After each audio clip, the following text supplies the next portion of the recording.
subvencionabilidad y las convocatorias. Conmigo, pues ya los conocen, Alicia, Amaya y Rui también pueden contestar algunas preguntas. Y lo que vamos a hacer es, ya prescindimos del slide, o sea, si hay alguna pregunta que ha quedado sin responder, pues levantan la mano y preguntando según vayan ustedes levantando la mano. Hay dos azafatas que les pasarán los micrófonos en cuanto vayan levantando la mano y vamos contestando sin ningún orden.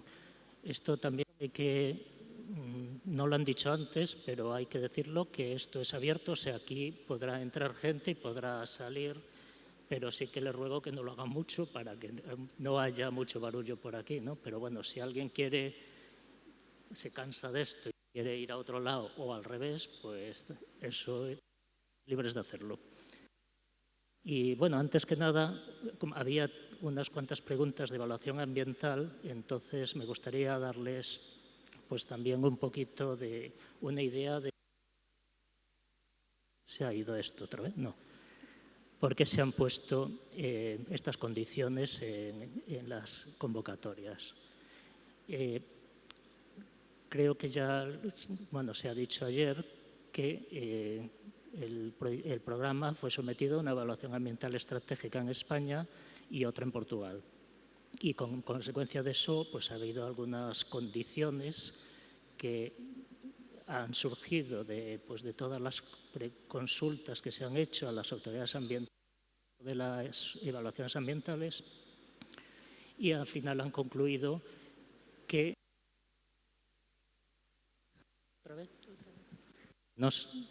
que no se puede.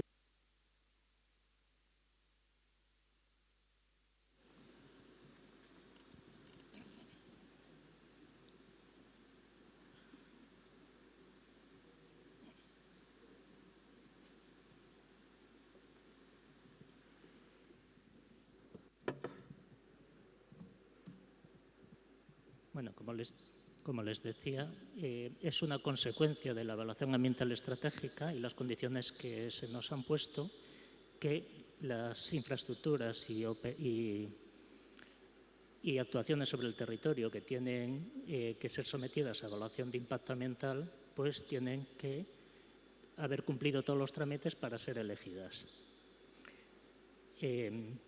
Solo es para las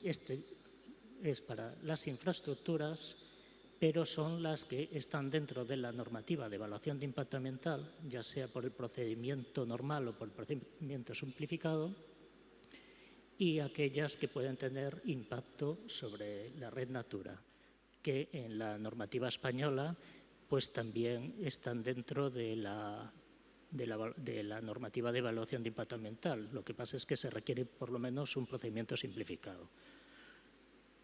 O sea, solo son esas infraestructuras las que tienen que tener los trámites finalizados para que se puedan ser elegibles, y es una condición de admisibilidad. Otro tipo de infraestructuras que no están dentro de estas normas, pues simplemente lo que tienen ustedes que hacer es decirlo en el formulario de candidaturas y nada más. Claro, todo eso ya lo saben ustedes, que el formulario de candidaturas se revisa, o sea que tiene que tener una fiabilidad lo que escriben en ella, pero es así. Por lo tanto, las infraestructuras verdes es lo mismo. Son infraestructuras, es de aplicación este apartado del formulario de candidaturas, y si están dentro de la normativa de evaluación de impacto ambiental, pues tendrán que presentar la documentación. Si no lo están, pues no, como el resto de infraestructuras. También es verdad, y somos conscientes de ello, que muchos proyectos o algunos proyectos, esperemos que no sean muchos, a lo mejor no podrán cumplir estas condiciones antes de la presentación en esta tercera convocatoria, y a lo mejor tienen que presentarlo pues cuando lo tengan realizado en las convocatorias que saldrá en 2024. Pero primero es una condición establecida por la evaluación ambiental estratégica, y segundo, esto también nos va a evitar lo que ha pasado, por desgracia, en muchos casos en el periodo pasado, y es que hemos tenido que hacer prórrogas, modificaciones de proyectos, porque la tramitación ambiental no estaba completa.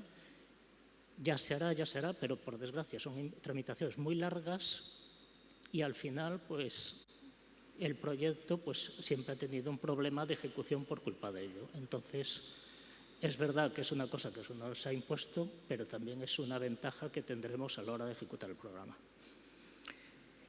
Después había otra pregunta sobre los objetivos ambientales, que cómo se justifican. Los objetivos ambientales pues es algo que también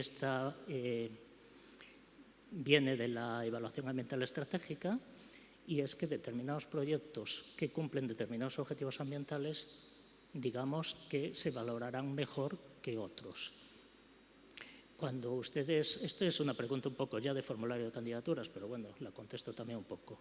Cuando ustedes hacen el formulario de candidaturas, tendrán, dependiendo del objetivo específico en que presenten su candidatura, tendrán que decir si cumple o no unos objetivos ambientales y justificarlo.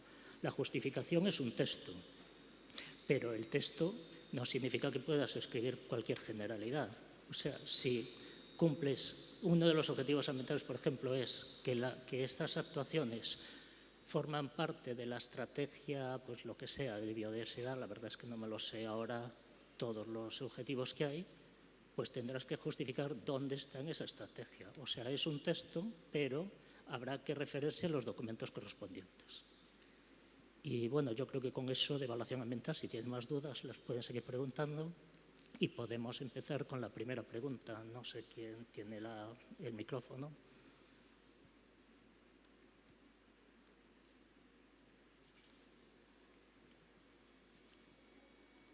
Obrigada, Adriana.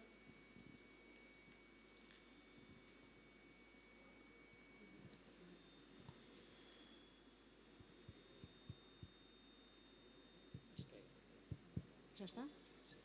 Obrigada, Adriana. A minha questão, lá em portuñol depois, a minha questão... Português, está bem. Está bem? Ok. A minha questão, eu sou Lourdes Carvalho, da CCDR Algarve. A minha questão tem exatamente a ver com a condicionante ambiental que agora que se coloca. Nós temos, digamos, 3 níveis de hipótese. Uma é uma declaração da entidade nacional ou regional a dizer que não é sujeito a impacto ambiental. Essa declaração tem que existir ou não tem que existir? A outra é, em último caso, a DIA, a Declaração de Impacto Ambiental. E para ter uma DIA num projeto, é um processo que leva, por vezes, anos. Na melhor das hipóteses, 6 meses, já tiver tudo pronto. E depois tem ainda, no fundo, o formato mais leve, que tem a ver com a aplicação da Diretiva Habitats e Aves. Ou seja, a análise de incidências ambientais. Também a análise de incidências ambientais leva bastante tempo. O colocarmos isto aqui faz com que, tendencialmente, vamos aceitar apenas projetos que não têm, que têm declaração de não incidência de impacto e vamos condicionar a aceitação de projetos da área de infraestruturas verdes e biodiversidade. Ou seja, vamos virar o POCTEP para a área social, tecnologias e vamos esquecer a componente verde. É isso? Bueno, muchas gracias. También quería decirles a todos que, por favor, gracias, que se presenten antes de hacer la pregunta. Bueno, ese es el riesgo. Hay 2 riesgos. Uno es que no se puedan presentar algunos proyectos y que tengan que presentarse en el 2024. Y el otro es que es cierto que determinados proyectos surgen de un trabajo previo y ya existen los proyectos con sus tramitaciones ambientales, pues esos se verán favorecidos, claro. pero es cierto que habrá otros que, por desgracia, no podrán presentarse por no tener las condiciones que se nos han puesto en la evaluación ambiental estratégica.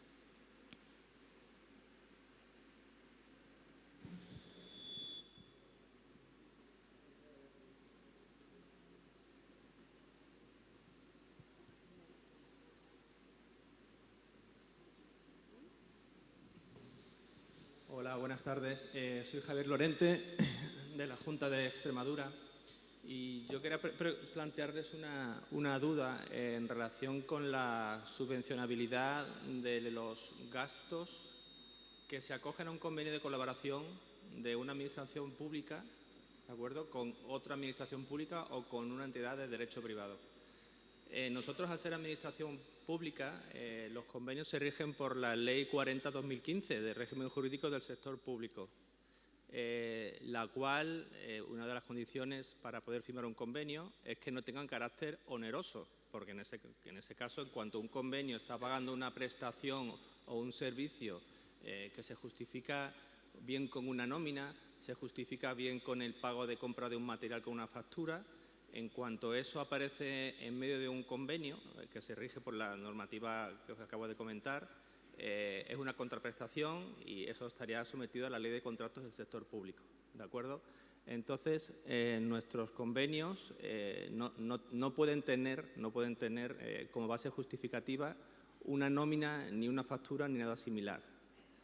De hecho, nuestros convenios, como exige la legislación, cuentan con los informes favorables de la Abogacía General de la Junta, cuentan con los informes favorables de la intervención de la Junta para su firma. Entonces, en este contexto, estamos teniendo luego, además, nuestros convenios están reconocidos y recogidos explícitamente dentro de la operación, el proyecto en el cual están incluidos, ¿de acuerdo? Con lo cual, nosotros nos aseguramos antes de que se recojan. Y nos estamos encontrando con problemas de legibilidad porque falta pista de auditoría. Si bien las normas de subvencionabilidad, creo que la 0, la actual, la 0 o la 1, recoge que este tipo de convenios de colaboración se pueden justificar subiendo el expediente completo a Alcántara y como base, como pista, realmente cuando el auditor va a buscar una pista concreta que pueda justificar o pueda demostrar que ese gasto se ha hecho, no la encuentra. Entonces aquí nos estamos encontrando con un problema de que no sabemos al final este tipo de gastos o este tipo de convenios de colaboración que siguen siendo contemplados por el programa, al final sí vamos a tener este tipo de problemas de elegibilidad y se van a poder seguir suscribiendo o no, porque si al final nosotros tenemos este problema que es muy importante, porque hacemos muchos convenios de colaboración con muchas entidades públicas, con otras administraciones públicas y ahora mismo pues, nos encontramos con este problema, entonces no sabemos cómo solventarlo o cuál será la solución. No sé si esto ocurre solamente en Extremadura o ocurre en otras comunidades autónomas. Gracias.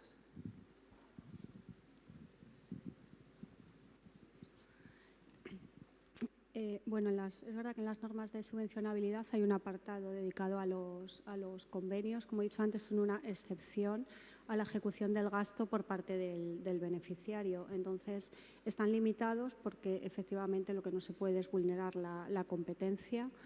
Ahí fuera, cuando estaba en el café, me preguntaban también por los convenios. Era un convenio, querían hacer un convenio con una universidad y yo les planteaba que por qué no introducen esa entidad que va a ejecutar el gasto, que es la más adecuada para ejecutar ese gasto, como beneficiaria del proyecto. Eso sería lo más claro y lo más limpio de cara a cumplir con que el gasto lo ejecute el beneficiario y solo se pueda externalizar cosas que no puedan ejecutar por sí mismos. Entonces, lo más lógico sería que esas entidades con las que se quiere conveniar, en la medida de lo posible, entraran a formar parte del partenariado para desarrollar por sí mismas la actividad. Lo que hay en las normas, sobre todo, va dirigido a está más pensado para las encomiendas de gestión y todos los encargos a medios propios, que esos, la mayoría sí que se justifican a través de facturas que van por tarifa o como se establezcan. O también nos hemos encontrado con casos de convenios de cesión de personal de una entidad, bueno, pues que utiliza personal de otra entidad, y en ese caso es otra excepción a que el gasto lo ejecute el beneficiario. En ese caso se justifica a través de nóminas y, bueno, con imputación de personal. Si se trata de convenios ya más específicos, nos podéis mandar una consulta, si quieres, a la secretaría y lo vemos con más detalle. Vale.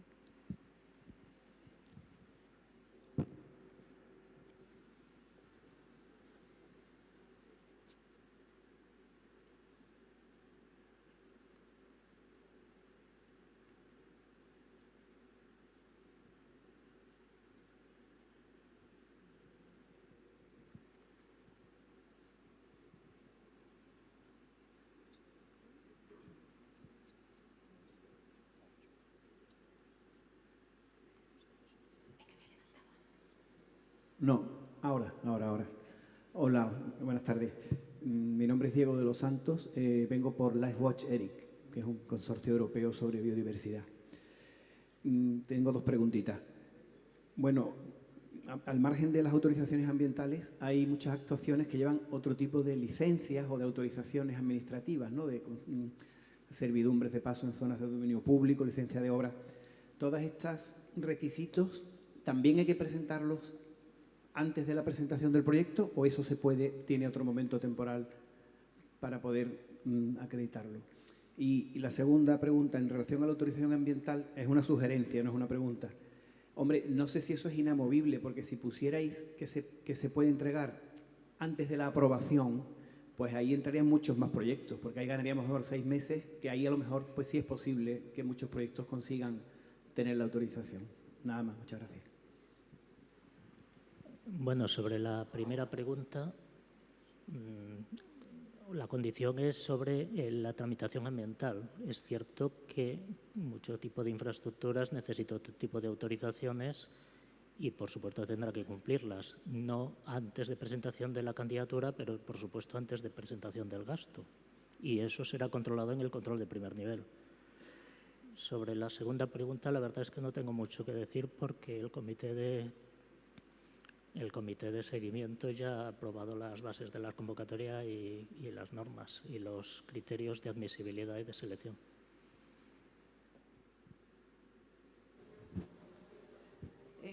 Soy Inmaculada Ortiz de la Junta de Andalucía, Consejería de Sostenibilidad, Medio Ambiente.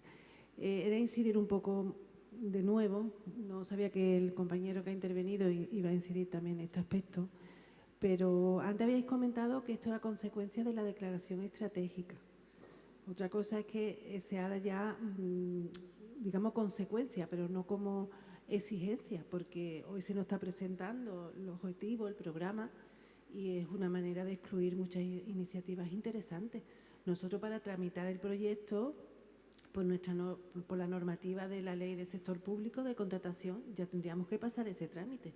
O sea que anteponer esa condición, cuando se nos va a anteponer para poderlo fiscalizar, creo que es una manera de excluirnos a la mayoría de las entidades y organismos que estamos aquí presentes. Pues gracias por el comentario, pero bueno, no tengo mucho más que añadir.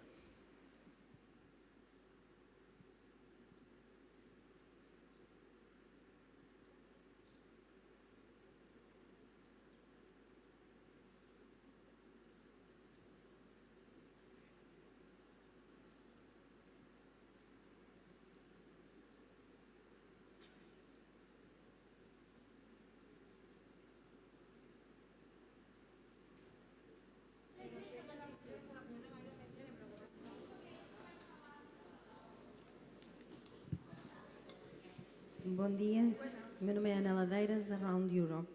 Eu queria pôr-vos duas questões. A primeira tem a ver com a relação da convocatória 1, prioridade 7, com a convocatória, se não me engano, 6, relativamente a como é que se vai relacionar a aprovação das estratégias da convocatória 1 com a convocatória 6 e se isto vai condicionar de alguma forma a apresentação de candidaturas sem as estratégias prévias na sexta convocatória. A outra pergunta tem a ver com se está previsto ou não a possibilidade de atribuição de subgrants. Por exemplo, nos projetos de competitividade de empresas, seria possível atribuir subvenções a entidades terceiras, no fundo, um parceiro ou projeto lançar uma subcall para este tipo de financiamentos. Obrigada. Bueno, con respecto a la primera pregunta, o sea, esta convocatoria es para la financiación de las estrategias. Pues las estrategias las tendrá que aprobar el comité de seguimiento y tendrán que ejecutarse en nuevas convocatorias. Pero creo que Ruiz le puede contestar un poquito con más detalle y también a la segunda pregunta. Gracias, Adriana. Olá, temos aqui uma barreira no nosso campo visual. Obrigado. Bem, como dizia o Adriano, a primeira convocatória é aquilo que procuramos dentro das ações F da prioridade 7. Nesta primeira convocatória, aquilo que vamos aprovar em concreto é a criação ou adaptação de uma estratégia de desenvolvimento territorial que será o chapéu, a salvaguarda de todos os projetos multinível ou multissetoriais que derivem depois do OP5. E, portanto, aquilo que procuramos agora é isso. Quando houver a convocatória do OP5, logicamente esses projetos terão que contribuir ao desenvolvimento desta estratégia que agora vai ser aprovada. Relativamente à segunda questão das subvenções, não é possível. No texto da convocatória, logicamente nós não apresentamos aqui palavra por palavra, mas diz claramente que não é possível e que a despesa tem que ser executada e paga pelo beneficiário. Obrigado.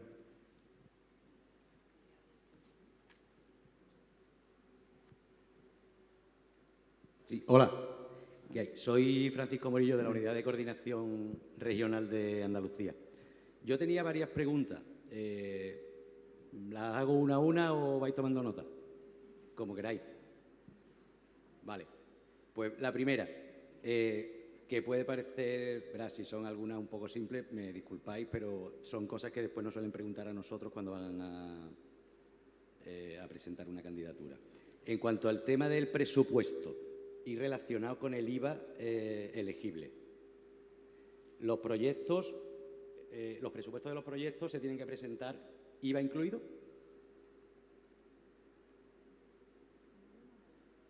O sea, un proyecto que para que no se pase de los 5 millones. ¿Me entendéis más o menos lo que quiero decir, ¿no? Es decir, todos los conceptos que sean susceptibles de llevar IVA, entiendo que tendrán que meterlo en el presupuesto para determinar el presupuesto total del proyecto. Porque si dejo el IVA aparte, a lo mejor me paso de los 5 millones y yo quiero que mi IVA sea elegible. Claro, pues si quieres que tu IVA sea elegible, tienes que presupuestar con IVA y no superar los 5 millones. Vale, o sea que el IVA incluido. IVA incluido, 5 millones, IVA incluido, sí. Perfecto, vale. Después, otra pregunta era si existía lo habéis dicho antes, pero igual yo no me he enterado. ¿Existe algún tope máximo para los costes indirectos de personal? ¿Me explico? Es decir, si yo quiero utilizar un tipo fijo para los costes de personal, ¿tengo algún máximo con respecto al presupuesto total del proyecto? ¿O no? Sí, el personal es solo directo lo que es elegible. El personal indirecto no sería subvencionable y no hay ningún límite para los costes de personal. Vale. Me he expresado mal, no era personal indirecto. Me refería como coste simplificado, pero vale. Estupendo, no hay tope. Perfecto. Después, en cuanto a los gastos de personal, de una de las cuestiones que ha salido esta mañana, que es beneficiarios que tienen domicilio social fuera del territorio elegible y que pueden presentarse, como esta mañana hemos escuchado, como beneficiarios principales de un proyecto. esa sede social tiene un personal que está fuera del territorio elegible.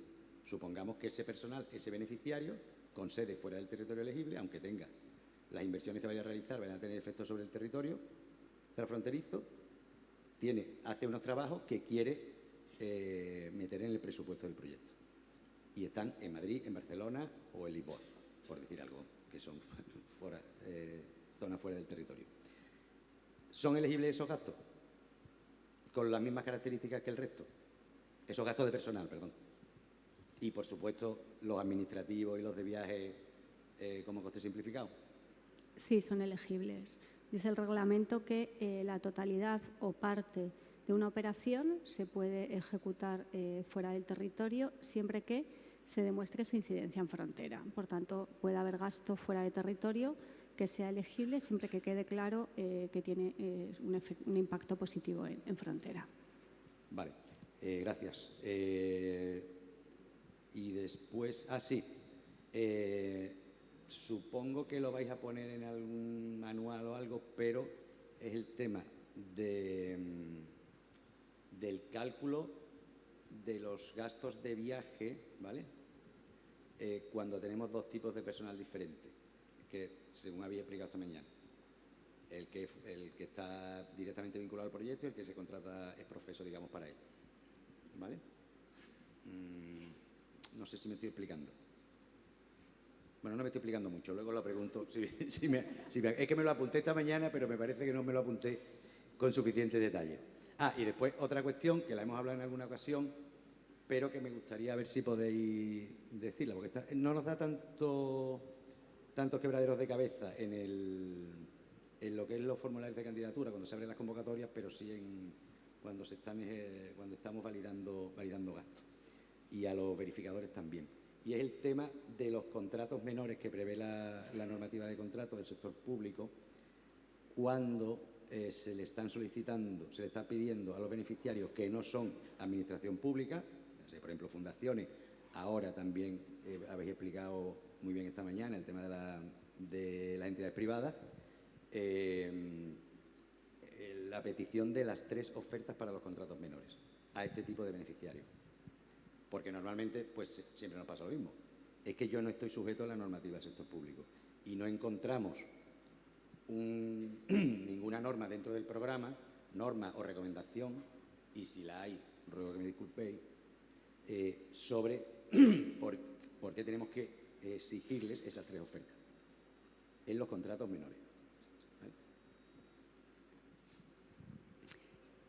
Para los contratos menores hemos puesto una excepción, tanto si son públicos como si son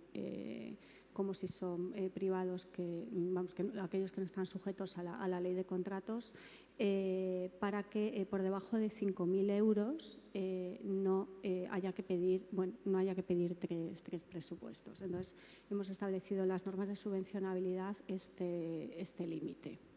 ¿Vale? Luego, en relación a los gastos de viaje, el personal, la pregunta de antes, el personal es el mismo, o sea, va a tener el mismo tratamiento, el porcentaje que se establezca sobre los viajes, tanto para el personal que esté contratado directamente como para el que esté contratado parcialmente. No se diferencia, todo es personal. Siempre que sea personal directo, se va a certificar en la categoría de personal y va a llevar asociado el 8% de viajes. No sé si he respondido. Parcialmente, Alicia. Pues claro, están los contratos entre 5 y 15. Bueno, sí, para eso habrá que estar lo que diga la ley de contratos, claro. Y también la norma de cada institución. O sea, nosotros hemos puesto que por debajo de 5.000 euros se puede eximir de pedir 3 presupuestos, siempre que no lo exija la normativa propia de la institución. Y para todo lo demás, el que sea poder adjudicador tendrá que cumplir la ley de contratos. Vale, y si no es poder adjudicador, no se le exige las 3 ofertas. Yo no quiero polemizar, pero es que después te da mucho dolor de cabeza. Sí, bueno, a ver, yo tampoco quiero polemizar ni incluso decir cosas que a lo mejor no vienen en las normas, ¿no? Pero Lo que sí que ponen las normas es que tanto en los contratos menores como en los contratos que realizan entidades que no están sujetas a la normativa de contratación pública, sean españolas o portuguesas, que tienen que cumplir los principios de publicidad, transparencia, libre concurrencia, etcétera. Y es cierto que una forma fácil que se ha hecho hasta ahora, y yo creo que eso no ha cambiado nada, es que si presentan 3 ofertas, pues más o menos asumimos que lo han cumplido. Eso no lo pone en ningún lado, es verdad, pero así es como estamos funcionando y yo creo que no cambia nada. Lo que sí que cambia es que se ha puesto expresamente que para los contratos de menos de 5.000 euros, que eso no lo vamos a exigir. Estupendo, muchísimas gracias.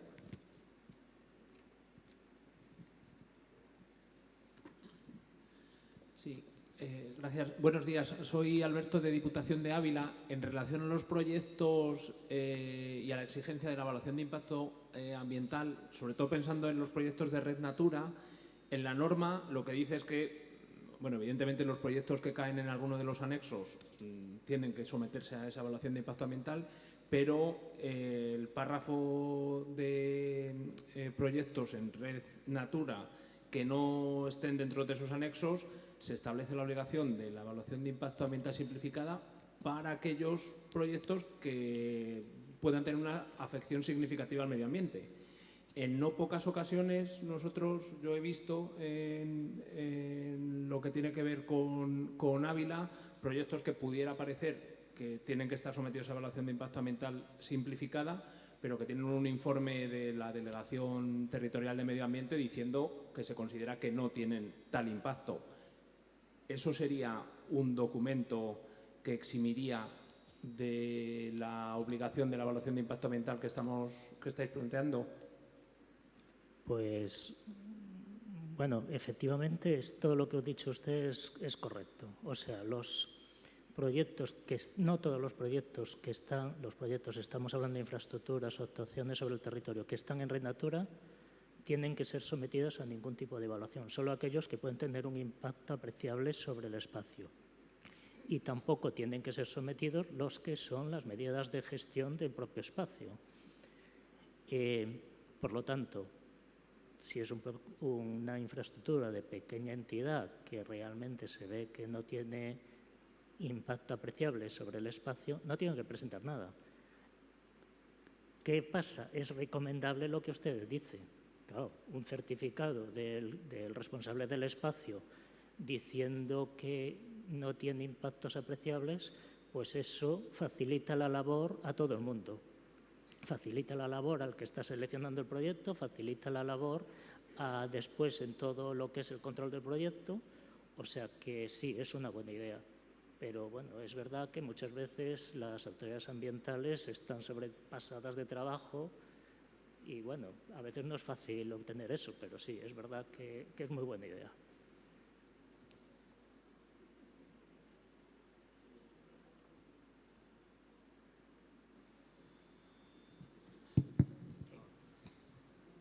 Hola, soy Marta Durán de la Diputación de Badajoz. Tengo 2 preguntas.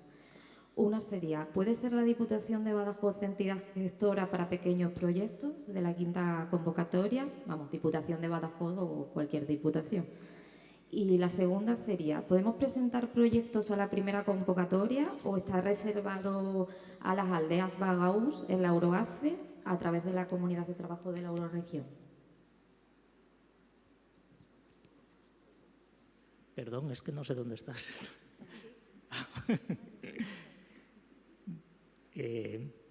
Bueno, habíamos quedado en que otras convocatorias se establecerán las bases, se establecerán las condiciones en las bases, pero sí, será una condición de que sea una entidad jurídica. Y independientemente de que una entidad se presente a una convocatoria, se puede presentar a las anteriores. No, es que no he entendido muy bien la pregunta. A ver, me refiero a si cumplimos la condición, porque entidad jurídica sí somos, pero en el manual, un momentito que lo busco.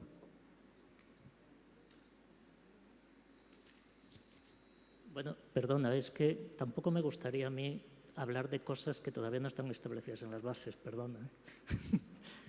Vale, entonces me remití a las bases, ¿no? Es que las bases no existen todavía porque todavía no, o sea, será una Es convocatoria. que en la quinta convocatoria pone se definirán las entidades que podrán gestionar los pequeños. Entonces no sé si eso ya lo tenéis más o menos visto o no. Bueno, es que, a ver, todos sois conscientes de que hay unos procedimientos, hay unos comités que son los que tienen que decidir las cosas, entonces no me gustaría hablar por ellos, ¿no?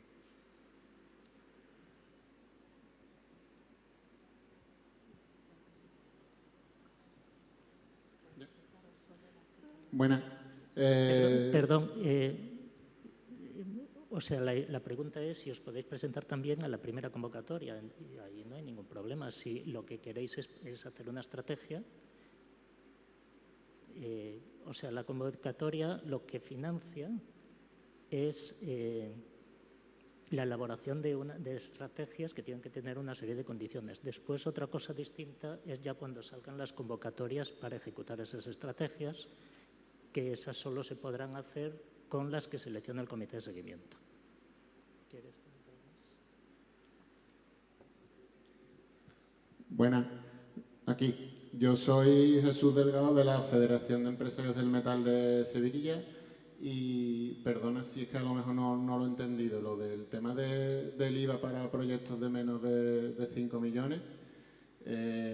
Una entidad con IVA deducible para cualquier gasto, no entiendo que no será un gasto elegible el IVA, ¿no? Es que no lo he entendido. Bueno, son unas de las medidas que pone el reglamento nuevas de simplificación y para operaciones de menos de 5 millones consideran que el IVA, sea recuperable o no, es elegible. Eso ahora es lo que hay. Si después la Comisión nos da una interpretación distinta de ese artículo, pues nos la dará, pero ahora es lo que hay. Vale, yo por luego la declaración de IVA y demás que no tiene problema, pero bueno, me queda claro que es lo que hay hasta ahora, ya está. Gracias.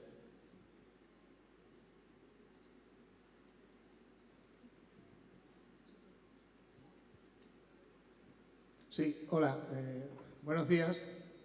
Atrás del todo en el final de la sala. Mi nombre es Iván Martín, de Diputación de Cáceres. Y bueno, en primer lugar agradeceros la celebración y el desarrollo del evento, porque bueno, aporta y más en los últimos tiempos que no hemos tenido ocasión de poder tener eventos de este tipo. No sé si la pregunta, sin ánimo de ser impertinente, porque evidentemente sí puede estar intrínsecamente relacionada con las bases, era simplemente si en el contexto global de mi proyecto me voy a encontrar limitación para las infraestructuras que yo planteé.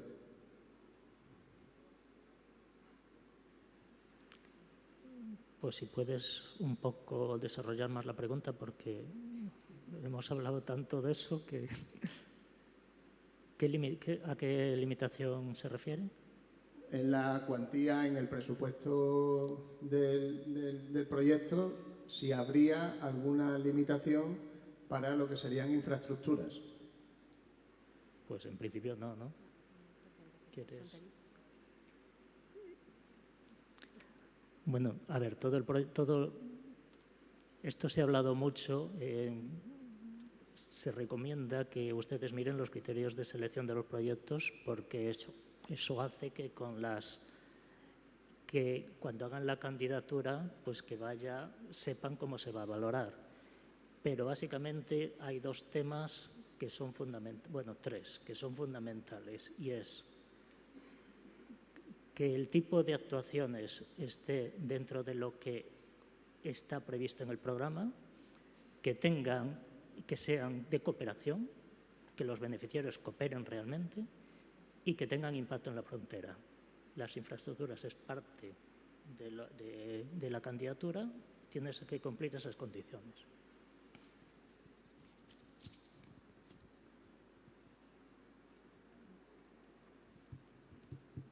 Boa tarde. Aqui. Liliana Ramos. Uma pergunta. No âmbito do Objetivo 1.1, prevê projetos de desenvolvimento de IDI que possam envolver também empresas, PMEs e penso que grandes empresas também, mas talvez focado nas PMEs. O envolvimento das PMEs em termos de orçamento está limitado a 20 mil euros por cada entidade, por causa da questão dos auxílios de Estados, e se esses 20 mil euros são os que contam para a regra de minimis.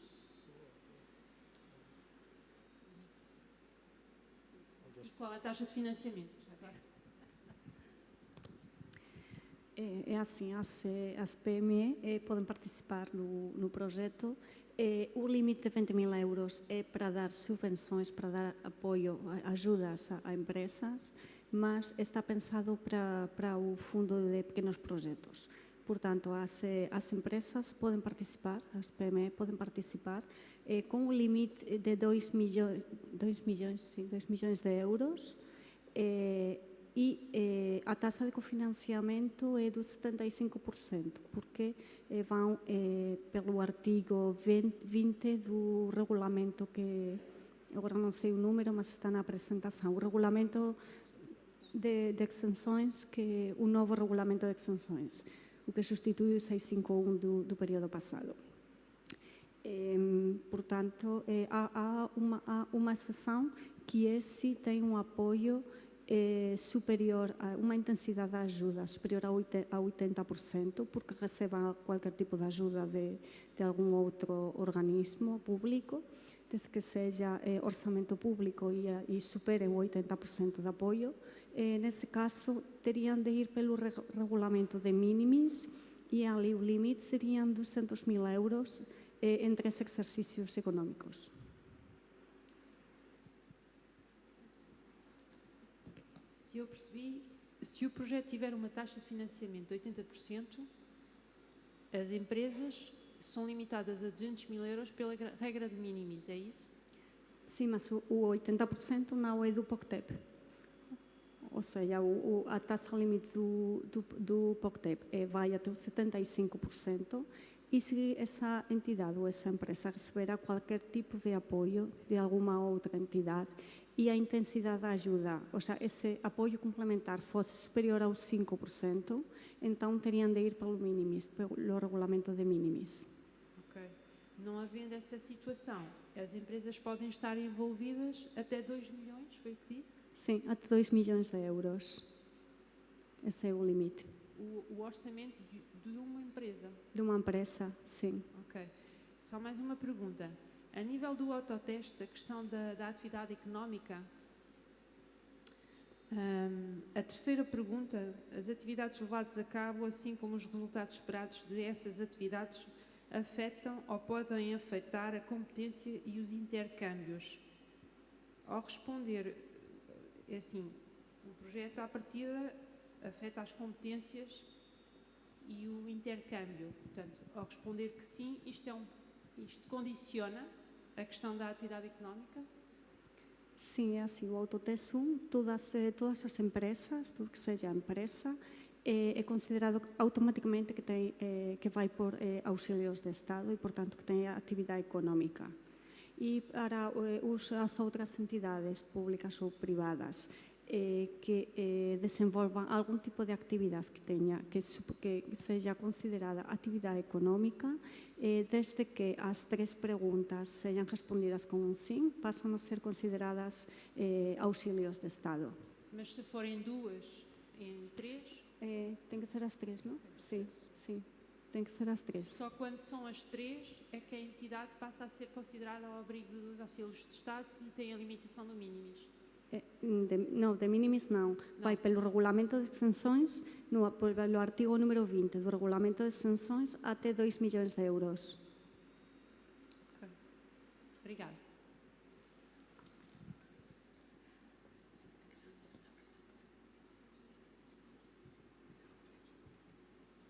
Sí, hola. Aquí. Carmen Caballero, Ordenación del Territorio, de la Junta de Extremadura. Alicia, perdona. Ay, perdón. Disculpa. Ordenación del Territorio, de la Junta de Extremadura. Alicia, disculpa, el tema del personal, no sé muy bien las diferencias con lo que hay ahora mismo, salvo el cómputo de las 1.720 horas. Para el personal funcionario que se dedica a los proyectos, no sé qué diferencia hay con lo que actualmente se computa. No lo he llegado a entender bien. No para el personal que se contrate nuevo, que entiendo que sí, sino para el que dedicas dentro del personal tuyo de la administración. La imputación de personal sigue siendo prácticamente igual. O sea, antes teníamos el sistema de porcentaje fijo, o sea, al 100% a tiempo completo. Teníamos un porcentaje fijo, que no era de 100%, sino se calculaba un porcentaje. Estaba el método de las 1.720 horas por horas y luego estaba el método de imputación por horas para personal que estuviese contratado específicamente por horas. Por tanto, para el tema de funcionarios que se imputan a un proyecto, el sistema sigue siendo igual. Hay un certificado de asignación de personal que viene firmado por el trabajador y por su responsable jerárquico, en el que se especifican las tareas de ese trabajador y el tiempo que va a dedicar al proyecto. Y en base a ese certificado de asignación de personal, que imagínate que se establece en un 30%, pues a partir de ahí el 30% de las nóminas y de los costes salariales de ese trabajador se podrán certificar. Ok, gracias. Bom dia, eu sou Fernanda, da DPM Portugal, Alentejo e Algarve.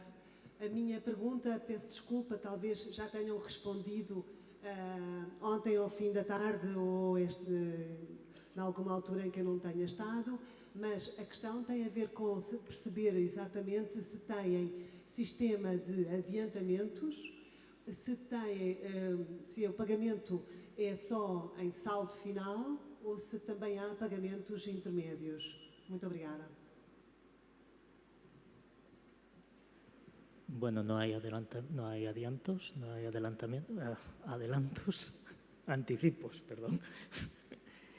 Y se va cobrando según se justifica el gasto. Hay un máximo de 3 meses para validar el gasto, después hay pues, la tramitación del secretariado y cuando se hace la solicitud de pago, ahora creo que son 80 días lo que la autoridad de contabilidad tiene para hacer el pago. Posso? Só mais uma pergunta aqui. Relativamente ao custo do pessoal direto, a imputação de custo de pessoal direto, a parte da coordenação e da promoção, que já vimos que tínhamos que ter uma pessoa designada para a promoção do projeto, é custo pessoal direto, a alocação dessa pessoa, as horas?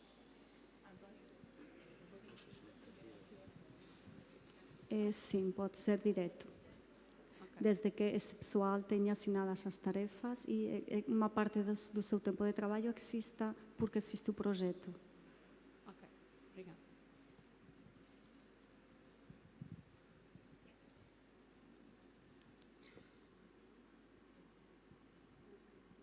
Hola, soy Guadalupe de la Universidad de Extremadura.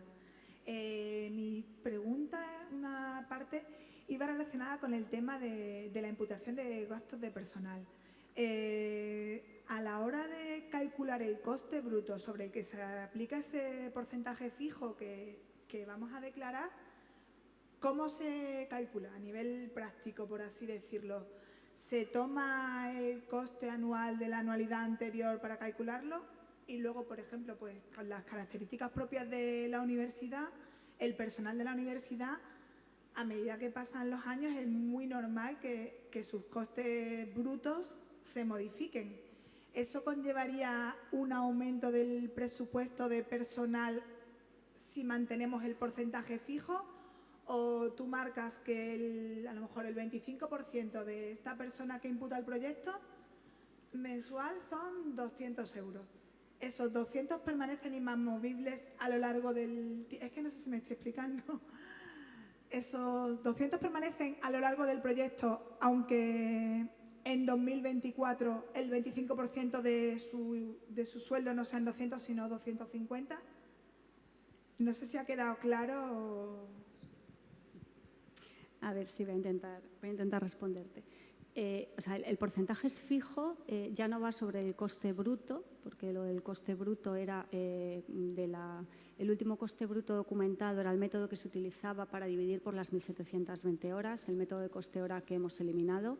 Entonces, la imputación ahora se hace sobre la nómina, no hay que andar dándole vueltas al coste bruto. Entonces, va sobre la nómina, las extras se incluyen también, siempre que sean algo que forme parte de la política habitual de la empresa. Si hay algún tipo de bonus o así extraordinario que se da, que no forme parte que no esté en convenio ni en la ley ni nada y no forme parte de la política habitual, no sería subvencionable, pero bueno, siempre las extras, por ejemplo, que están reguladas por ley, eso sí que sería subvencionable y se calcula con el porcentaje que se haya estimado para esa persona. En cuanto a los incrementos salariales, tienes que elaborar el presupuesto con alguna indexación. O sea, tú tienes, en realidad, pues eso tienes que decir, pues mi coste bruto de estos 2 o 3 años va a ser tanto, no lo pongas igual todos los años, calcula un poquito de indexación y así salvas esas diferencias. Vale, muchas gracias. Luego, con respecto al porcentaje para gastos de viaje, en caso de que los viajes que efectivamente se realicen por parte de las personas del proyecto no lleguen al 8%, entiendo que se cobra el 8% tal. ¿Es posible que luego en posteriores auditorías o demás nos pidan documentación de esos viajes realizados?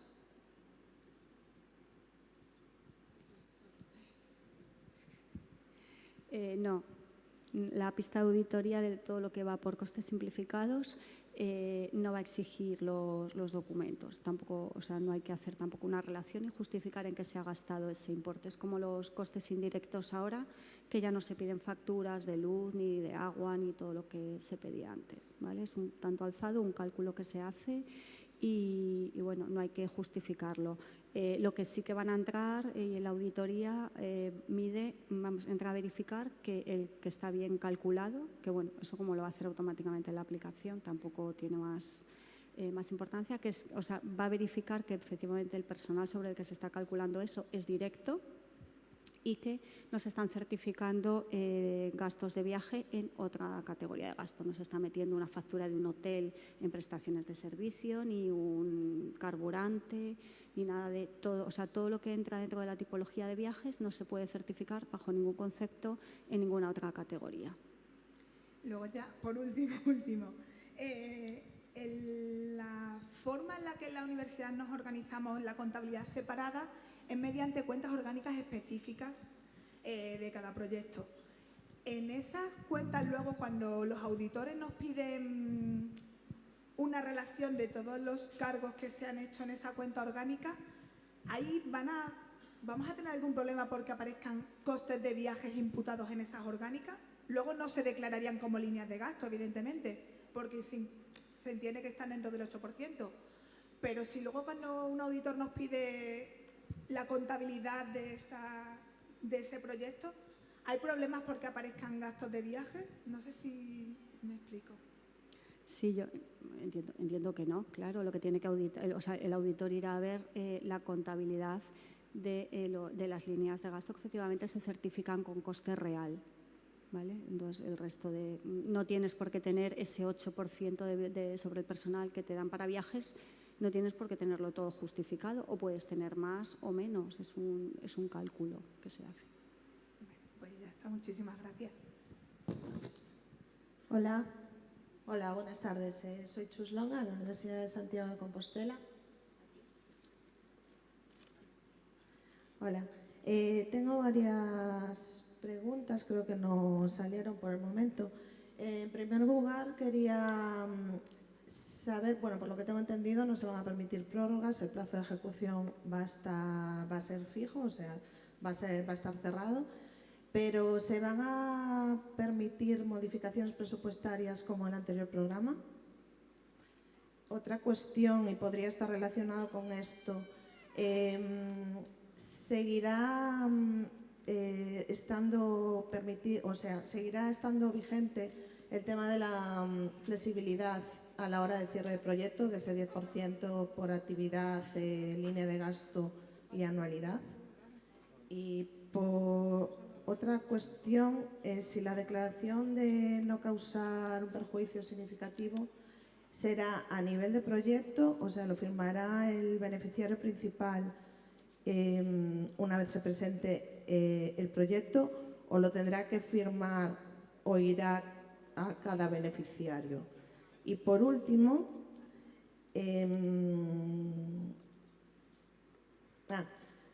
si no entendí mal, bueno, una empresa vinculada a un beneficiario no podría prestar servicios externos. Sin embargo, una empresa vinculada a un socio, es decir, beneficiario sin financiación, ¿puede prestar servicios externos?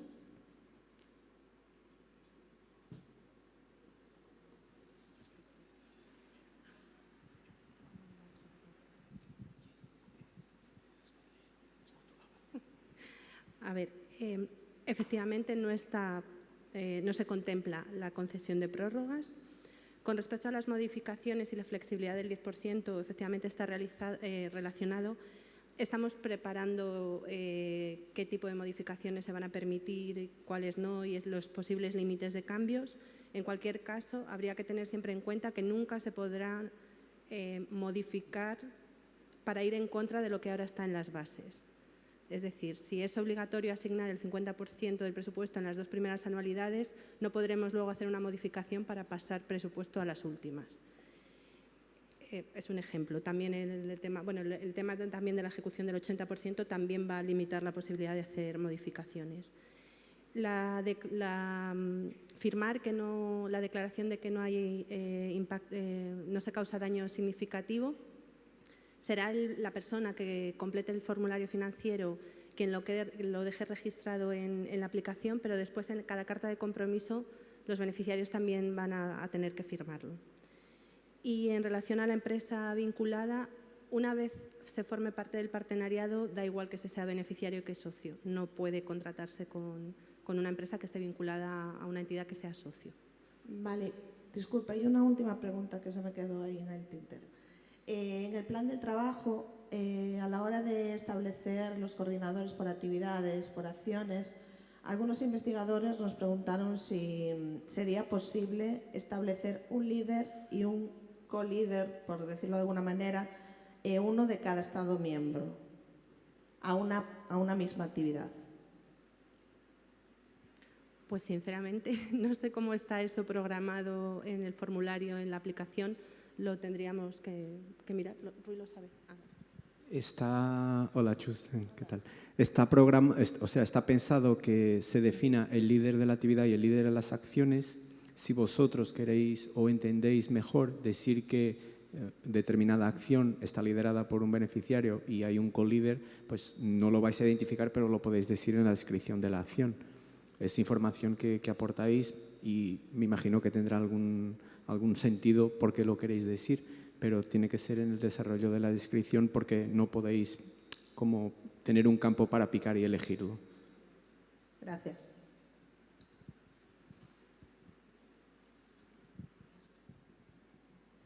Hola. Bueno, soy Jacinto Canivet, profesor de la Universidad de Sevilla. Mira. Hola, ahora. Mira, tenemos una propuesta en la que hemos seleccionado un área de cooperación a la que pertenecemos, por un lado, la Universidad de Sevilla, y la zona, digamos, de cooperación es la de Alentejo, Algarve, Andalucía. Pero una posibilidad es que uno de los beneficiarios no pertenece a esa área de cooperación, sino que pertenece a otra NUT, en concreto en el norte. La posibilidad, bueno, la duda es, creo que sí se puede hacer, lo que no sé si derivaría en un proyecto de cooperación plurirregional. Esa es la duda. Y si en ese caso fuese así, si tenemos que justificar algún tipo de impacto no solamente en el área de cooperación, Alentejo, Andalucía, sino en la correspondiente al norte, ¿no? Al área norte de Portugal. No sé si me explico.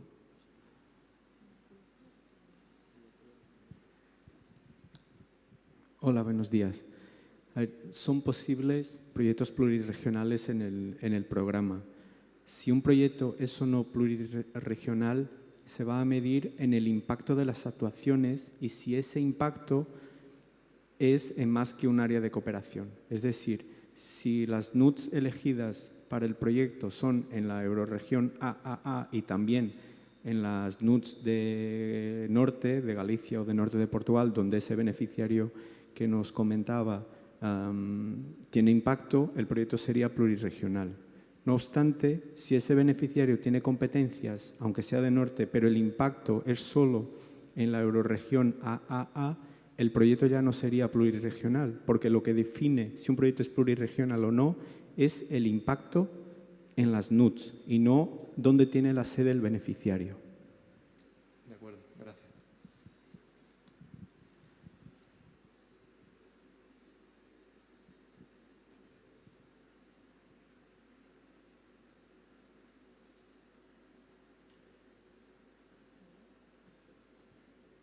Hola, buenas. Soy Esther Rosado, de la Universidad de Extremadura. Una pregunta. Cuando se elabora la propuesta, se pone un porcentaje de dedicación del personal propio con cargo al proyecto. En caso de aprobación, dan esa cuantía, pero ¿es necesario o no es necesario subir la documentación justificativa o pista de auditoría de ese porcentaje fijo que se ha puesto?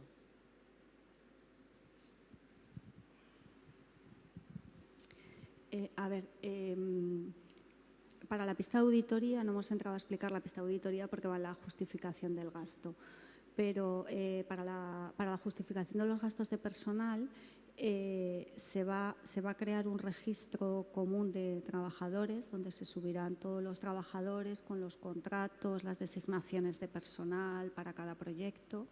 Eso se quedará grabado en Coopera, bueno, con el nombre del trabajador y el porcentaje, sin más. Automáticamente, subiendo las nóminas y el justificante de pago de esas nóminas, se imputará el porcentaje que se haya establecido. Habrá que aportar, como siempre en la pista de auditoría, el contrato y el certificado de asignación de personal una única vez, ¿vale? Y luego la pista de auditoría mensual consistirá en las nóminas y los justificantes de pago, pero efectivamente va a coste real. Es un porcentaje, pero está sobre el coste real de la nómina. No sé si me he explicado. Sí, y dentro de esa, ¿todos los pagos de seguridad social se van a necesitar incluir todavía? Sí. Y, vale, es porcentaje fijo, pero hay investigadores que están en varios proyectos para evitar la famosa doble financiación. ¿Cómo queda reflejado y cómo se ve que no existe, que ese porcentaje es así y no se imputa? ¿Se va a necesitar, por lo tanto, de nuevo timesheet?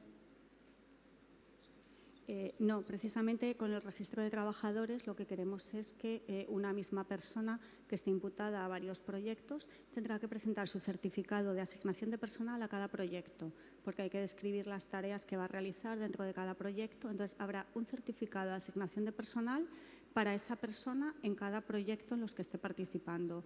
Y nosotros, a nivel global, en el registro de personal, veremos que fulanito está imputado un 20% al proyecto X, un 50% al proyecto tal. ¿Pero y los que no son post-test, Alicia? Bueno, en la designación de personal se tiene que describir todas las tareas que realiza ese personal, esa persona, ahí es donde se cuantifica un poco la intensidad del trabajo que desarrolla esa persona. O sea, se describe las tareas habituales del trabajador y dentro de esas qué es lo que va a hacer en cada proyecto. Y a partir de ahí se mide si están los tiempos bien medidos o no. Por lo tanto, al final vamos a necesitar todos los documentos de siempre, ¿no? Bueno, no, las timesheets no. Pero sí, los investigadores que suelen trabajar en varios proyectos a la vez, sí. En la descripción de funciones hemos dejado un apartado también para poner si participa en otros proyectos o no. ¿Vale? Y para saber, sobre todo, por ejemplo, si está bien distribuida las horas y los porcentajes conforme a lo que se ha dicho en las diferentes actividades, ¿no? Claro. Sí, si nos dice que va a hacer, si vemos que va a desarrollar muy poco e imputa un 90%, pues obviamente no tiene mucho sentido. Claro, ahí se ve la relación entre las tareas del trabajador generales y lo que dedica a cada proyecto. Vale, es que lo de la simplificación no me quedaba del todo clara. Gracias. Buenas, soy Sara Arroyo de la Universidad de Extremadura, disculpad. Solamente una pregunta. ¿Los cargos académicos entrarían dentro de, o sea, entran dentro de la nómina? ¿Se pueden justificar? ¿Esa es política habitual? ¿Puede repetirlos? Sí. Dentro de las nóminas de los investigadores de la Universidad de Extremadura están los cargos académicos. ¿Sería elegible? Vamos, ¿se puede justificar? ¿O habría que quitarlos dentro del cálculo? Si es un complemento que está aprobado, que está en convenio y forma parte de la política habitual, es subvencionable, sí. Vale, gracias.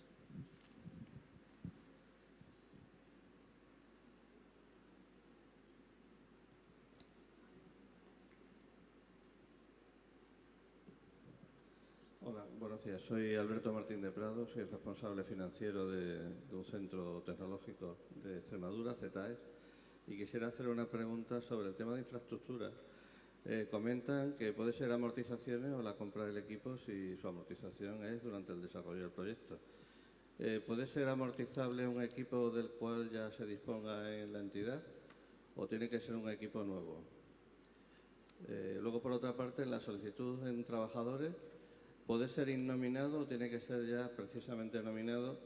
Pero si es a contratar una persona nueva, igual pues tendrías que poner estimativamente su coste o técnico número 1, etcétera.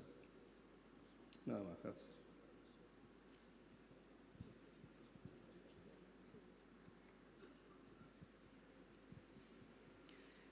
Bueno, en relación a los equipos, si el equipo ha sido adquirido antes, efectivamente se puede amortizar, ¿vale? Por el periodo y en función del periodo que se vaya a dedicar al proyecto, el equipo, y en función también de la intensidad con la que se vaya a utilizar. Si no se utiliza al 100% para el proyecto, pues habría que prorratear esa depreciación.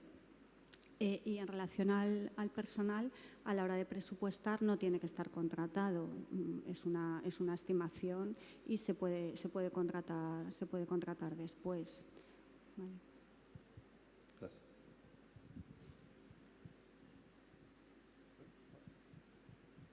Hola, soy Iván Rivera, de una asociación de aquí del Andévalo, que pretende crear una plataforma para el intercambio de derechos de emisión con las empresas de la zona donde estamos implantados o en el territorio donde estamos, para que puedan compensar su huella de carbono.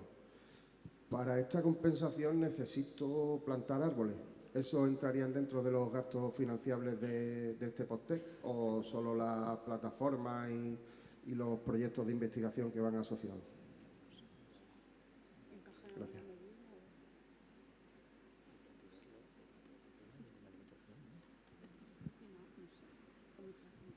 Bueno, estas cosas tan concretas, la verdad es que muchas veces no tenemos respuesta, pero en principio, bueno, habría que comprobarlo con el tipo de actuaciones que son vamos, seleccionables por el programa, pero no vemos que haya ninguna limitación al respecto.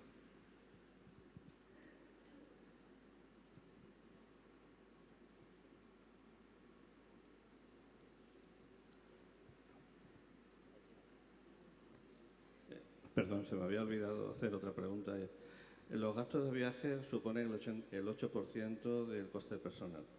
Pero si, por ejemplo, en nuestro caso, un centro agroalimentario, donde hay ensayos de campo, agrícolas y demás, donde el traslado o ir a las fincas, concretamente, donde es bastante normal ir muchas veces y demás, no es un gasto de viaje o de alojamiento al uso, sino que es algo especial. Entiendo que esta estimación, pues, en algunos casos, pues, conlleva que este tipo de proyectos, pues, no están bien financiados. No sé si hay una solución, por ejemplo, la contratación de un servicio de alquiler de vehículos o algo de eso, pero al ser un gasto de viaje sigue estando bajo la misma norma. No sé qué solución darle. Si me podrían ayudar a la hora de presupuestar. Bueno, es que otra vez es un tema muy específico, Pero en principio, claro, los gastos, el tema de la simplificación pues tiene esos problemas, que a veces alguien pues hace mucho menos gasto del que está cobrando y hay gente que hace mucho más gasto del que está cobrando, pero bueno, es un tema de simplificación.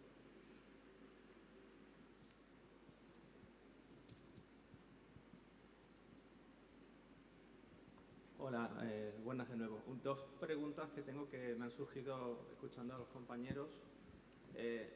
Una referente a la declaración de ausencia de conflictos, que es una novedad en este programa. Nosotros nos lo están exigiendo desde ya un tiempo. Yo tengo una reflexión, una pregunta. Vamos a ver, en un contrato, cuando solicito un contrato, una contratación pública, hay un procedimiento abierto y se selecciona la mesa de contratación, selecciona al adjudicatario que sea para prestar un servicio o un suministro. ¿Por qué luego se le exige una declaración? Claro, esa mesa de contratación, ese órgano no tiene nada que ver con la persona responsable de ejecutar el proyecto, ¿de acuerdo? Entonces, esa persona responsable de ejecutar el proyecto, al cual se le exige luego una declaración de conflicto, de ausencia de conflicto de intereses, ¿tiene algo que ver, qué tendría que ver que tuviera algún familiar, una reflexión, en esa empresa que se ha adjudicado por otro medio ajena a él, que pudiera ser que ocurriese? O incluso nos lo están exigiendo esa declaración de conflicto en los encargos a medios propios. Por ejemplo, en encargos con Traxa, que se firme esa declaración de conflicto, de ausencia de conflicto. ¿Qué tiene que ver que yo pueda elegir, que la administración elija un medio propio suyo para prestar un servicio, un encargo, y que hubiera ahí, imaginaos que hubiera alguien, algún familiar relacionado con alguien que lleva el proyecto que no tiene nada que ver? Entonces, es que no veo esa declaración, qué sentido tiene hacerla en este contexto. Y luego, la segunda pregunta va relacionada con una duda que me surge con los gastos de viaje. Es el 8%, y habéis dicho que luego el auditor ya se preocupará de ver que no existe otro gasto en otras actividades están metidos. Me surge la pregunta de que nosotros, por ejemplo, licitamos servicios que para desarrollarse pues hace falta un técnico o los técnicos que sean, se le puede calcular para prestar ese servicio un gasto de kilometraje, unas dietas o el coste de un coche que tengan que tener. Nosotros lo presupuestamos porque para que en ese servicio tiene que contemplarse todos esos gastos. Me surge la duda de que si me pudieran decir que estoy duplicando gastos de viaje o no tienen nada que ver, o estos gastos que están metidos en este servicio que se está licitando no tienen nada que ver con ese otro 8%, que entiendo que no tiene nada que ver, pero me surge la duda de que se pudiera decir que se está duplicando gastos. ¿Vale? Bueno, ya está. Gracias.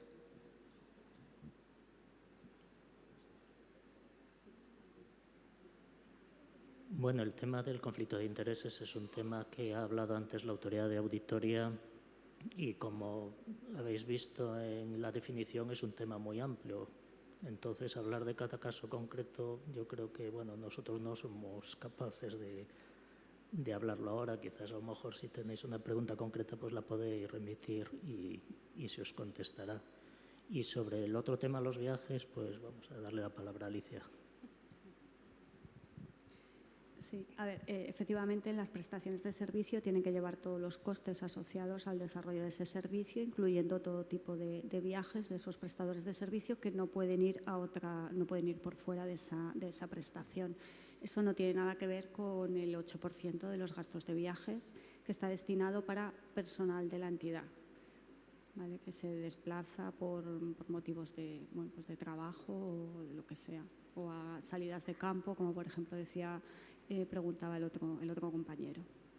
Vale, de acuerdo, pero en cualquier caso el tema de la declaración de conflictos de intereses es que entiendo que no es un tema particular, porque es que afecta a todos los contratos que se liciten por las administraciones, que esos órganos de contratación es que no tienen nada que ver con las personas responsables de los proyectos POSTER, no tienen ningún tipo de relación, y esas personas en esos procedimientos de contratación ya se preocupan de que no tengan un conflicto de intereses, porque si no se ausentan de esas mesas de contratación. Entonces la reflexión es que es algo generalizado. Otra cosa sería que el responsable del proyecto sea el encargado de licitar directamente o de adjudicar un contrato. Ahí sí me preocuparía. Pero mi reflexión es que son dos órganos, son órganos que no tienen nada que ver entre ellos. ¿Y qué ocurriría si por un casual hubiera algún familiar o en esa empresa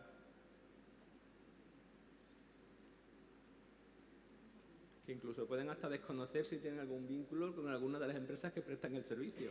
Fijaos, el tema tan amplio que entiendo que no es algo muy particular, que es una reflexión general.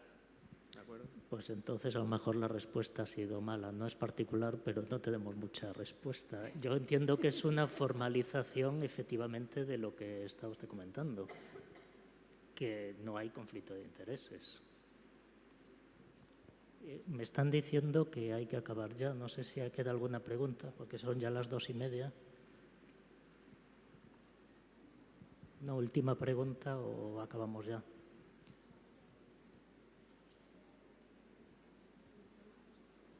Bueno, pues justo acaba el tiempo cuando se acaban las preguntas, o sea que estupendo. Muchas gracias a todos y bueno, ya saben que tanto las autoridades nacionales, la autoridad de gestión o el secretariado, pues estamos pues dispuestos a contestarle cualquier otra pregunta que surja vía correo electrónico, llamadas o lo que como vean.